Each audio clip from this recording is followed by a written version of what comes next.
La Regione Friuli Venezia Giulia promuove un viaggio da fare a Milano, Palazzo Morando, con un'esposizione di artisti che rappresentano la creatività e la cultura friulana del Friuli Venezia Giulia, naturalmente nel Novecento, ma anche con un'attenzione nei confronti dell'attualità. Inoltre la stessa Regione promuove all'interno di Torino, Salone internazionale del libro, un altro momento di incontro per valorizzare gli autori e quindi gli scrittori, ma anche gli editori della nostra regione. Siamo insieme al vicepresidente della Regione Friuli Venezia Giulia Mario Anzi, che è anche assessore alla cultura e allo sport, per chiarire in che senso la Regione ha voluto promuovere questi due momenti significativi.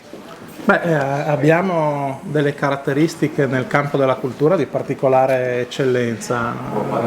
Basti pensare che quest'anno con Gorizia e Nova Gorica per la prima volta transfrontaliera siamo capitale europea della cultura, ma caso unico sicuramente in Italia, ma penso non ce ne sia altri altrove. Alla capitale europea della cultura succederà nel giro di 2 anni la capitale italiana con Pordenone 2027. Abbiamo il più alto numero di siti UNESCO in relazione agli abitanti, credo, del mondo, con 5 siti UNESCO per 1 milione di abitanti. Abbiamo tantissimi operatori culturali di alto livello. Siamo per questo la regione in Italia che di più investe in cultura. La cultura per noi è un valore ed è per una terra di confine come la nostra la cultura di frontiera, che vuole dare un nuovo significato al concetto di confine, non più muro, ostacolo, divisione, ma nuova opportunità di amicizia, e che esplora e canta il confine anche non solo in senso geografico, ma come confine tra il presente, il passato e il futuro, tra il ricordo e l'immaginazione del ricordo, solo per citare alcuni esempi. Tutto questo lo vogliamo far conoscere e quindi abbiamo pensato di affiancare alla tradizionale presenza al Salone del Libro di Torino,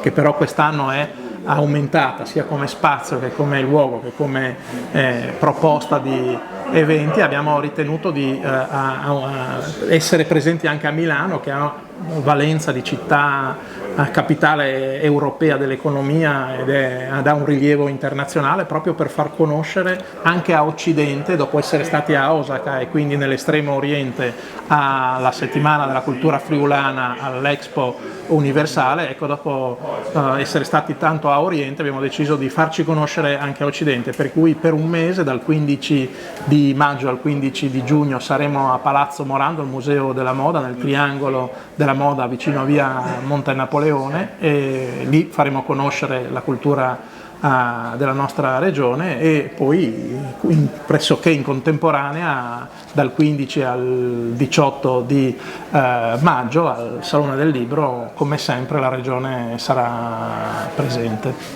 Ci è piaciuta, Assessore e Vicepresidente, naturalmente questa precisazione che lei ha fatto. Farsi conoscere significa anche conoscere noi stessi, implica il rispetto di noi che dobbiamo avere per la nostra cultura e per testimoniare che la nostra cultura è meritevole di rispetto. Certo, come si diceva, la cultura è un valore ed è quello di un nuovo concetto di confine. Noi, cultura di frontiera, auspichiamo un rapporto di simpatia, di amicizia, di scoperta nei confronti delle altre identità, però per fare questo un presupposto indispensabile ovviamente è conoscere innanzitutto la nostra identità, rispettarla e pretendere dagli altri lo stesso rispetto che noi molto volentieri siamo disponibili ad accordare. Grazie e buon lavoro. Grazie a voi.